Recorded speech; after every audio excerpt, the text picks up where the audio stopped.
Assalamualaikum warahmatullahi wabarakatuh. Perkenalkan, saya Siti Popon Nafisa dari MTS Manarul Huda Kota Tasikmalaya. Pada kesempatan ini, saya akan menjelaskan materi kelas 7 mata pelajaran fikih semester 1, yaitu tentang sholat fardu 5 waktu.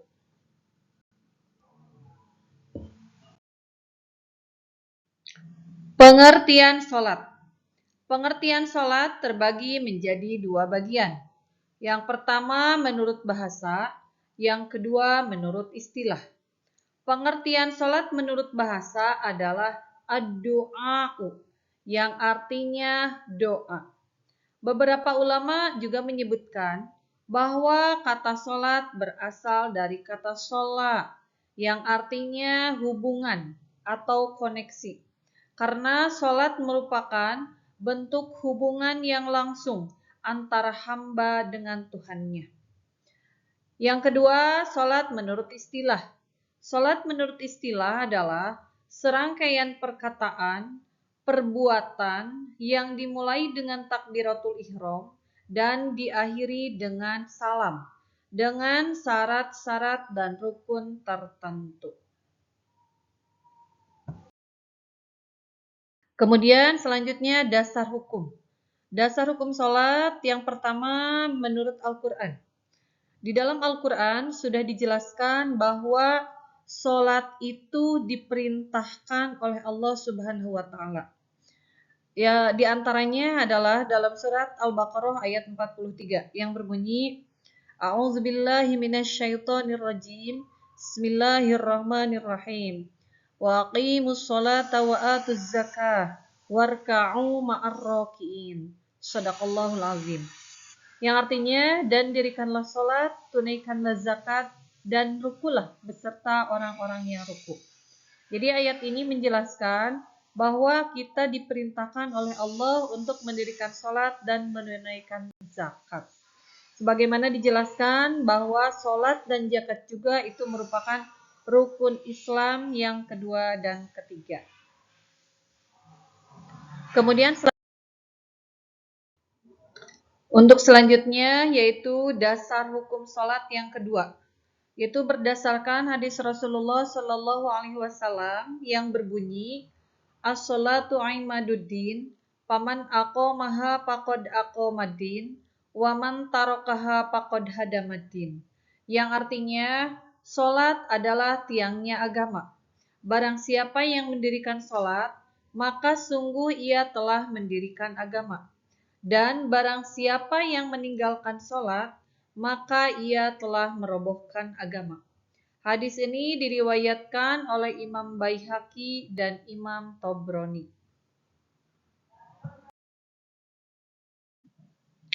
Selanjutnya, syarat wajib dan syarat sah sholat. Syarat wajib sholat, diantaranya yang pertama Islam. Jadi orang Islam diwajibkan untuk melaksanakan sholat. Adapun orang non-Islam atau orang kafir, mereka tidak diwajibkan untuk melaksanakan sholat. Yang kedua adalah baligh atau dewasa, yaitu artinya mereka sudah bisa membedakan mana yang benar dan mana yang salah, mana yang hak dan mana yang batil. Nah, itu merupakan syarat wajib sholat. Kemudian selanjutnya berakal atau tidak gila. Adapun orang gila tidak diwajibkan bagi mereka untuk melaksanakan sholat. Kemudian selanjutnya suci dari haid dan nifas. Ini khusus bagi perempuan ya. Kalau laki-laki tidak, karena laki-laki tidak haid dan juga tidak nifas. Kemudian selanjutnya syarat sah sholat. Syarat sah sholat itu pertama harus sudah masuk waktu sholat. Kemudian yang kedua, suci dari hadas kecil dan juga hadas besar. Maksud hadas kecil di sini yaitu berwudu terlebih dahulu. Jadi kalau kita akan melaksanakan sholat, maka harus wudu terlebih dahulu. Atau kalau kita punya hadas, maka harus mandi wajib dulu. Kemudian selanjutnya suci dari badan, pakaian, dan tempat sholat. Kemudian selanjutnya yaitu menutup aurat. Dan selanjutnya menghadap kiblat. Kemudian yang terakhir, syarat sah sholat itu adalah mengetahui tata cara pelaksanaan sholat.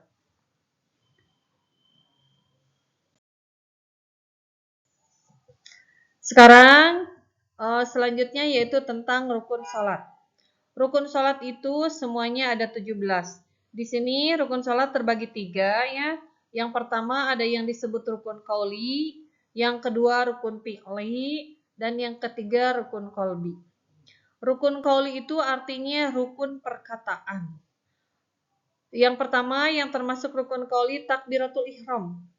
Takbiratul ihram itu termasuk rukun qauli ya, karena diucapkan Allahu Akbar. Kemudian yang kedua membaca surat Al-Fatihah. Yang ketiga membaca tasyahud akhir. Kemudian yang keempat membaca sholawat kepada Nabi Muhammad SAW pada tasyahud akhir. Dan yang kelima salam yang pertama. Itu semua merupakan rukun qauli. Sedangkan yang termasuk rukun fi'li adalah yang pertama berdiri bagi yang mampu. Kemudian yang kedua ruku dan tumaninah. Yang ketiga i'tidal dan tumaninah. Yang keempat sujud 2 kali dan tumaninah. Yang kelima duduk di antara 2 sujud dan tumaninah. Yang keenam duduk tasyahud akhir. Kemudian selanjutnya rukun qalbi. Rukun qalbi itu artinya rukun hati ya, rukun hati. Jadi yang diucapkan itu adalah sunnah, sedangkan yang dalam hatinya itu adalah wajib, yaitu niat. Niat itu tempatnya dalam hati, sedangkan mengucapkannya adalah hukumnya sunnah.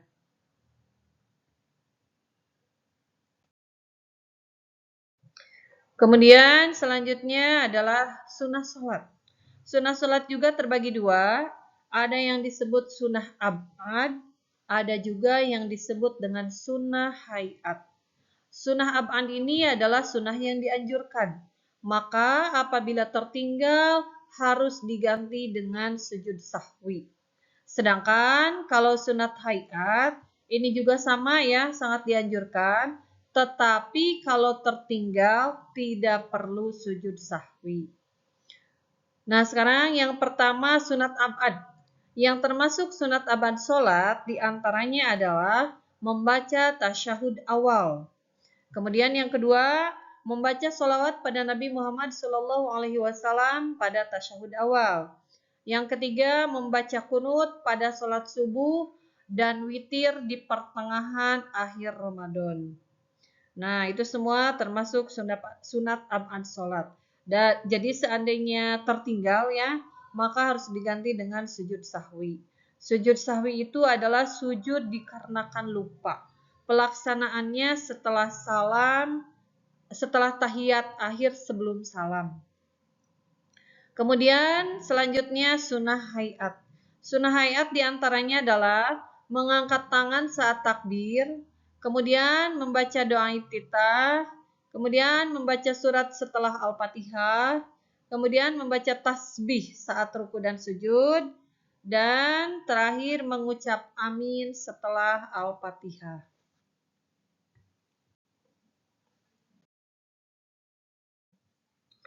Nah, sekarang tata cara pelaksanaan sholat. Tata cara pelaksanaan sholat yang pertama adalah niat.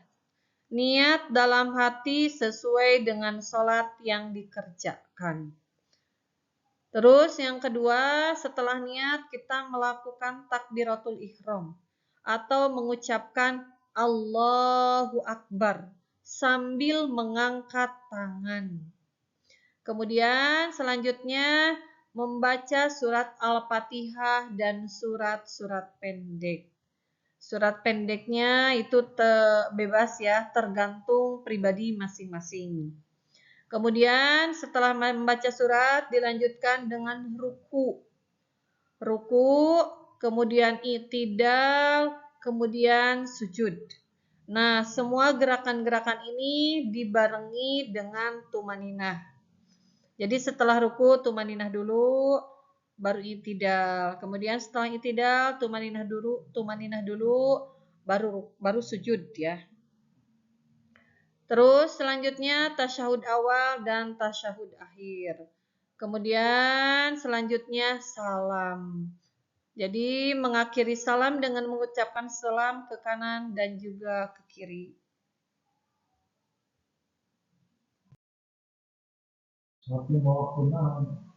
Selanjutnya adalah hikmah sholat. Hikmah sholat diantaranya 1, disiplin. Melatih disiplin waktu. Karena sholat memiliki waktu-waktu yang telah ditentukan. Yang kedua adalah kebersihan, yaitu mendorong kebersihan diri dan lingkungan. Karena sebelum kita sholat, kita diwajibkan untuk berwudu terlebih dahulu untuk menghilangkan hadas kecil. Kemudian selanjutnya hikmah sholat adalah ketenangan hati, yaitu memberikan ketenangan jiwa dan menghindari perbuatan keji. Selanjutnya adalah pencegah dosa, karena dengan sholat kita mencegah perbuatan keji dan munkar. Inna sholata tanha anil fahsya'i wal munkar. Sungguhnya sholat itu mencegah perbuatan keji dan munkar. Kemudian selanjutnya terakhir yaitu komunikasi dengan Tuhan. Jadi dengan melaksanakan sholat, kita menjalin hubungan spiritual yang kuat dengan Allah Subhanahu wa Ta'ala. Karena sholat ini merupakan hablum minallah, hubungan yang secara langsung dengan Allah Subhanahu wa Ta'ala.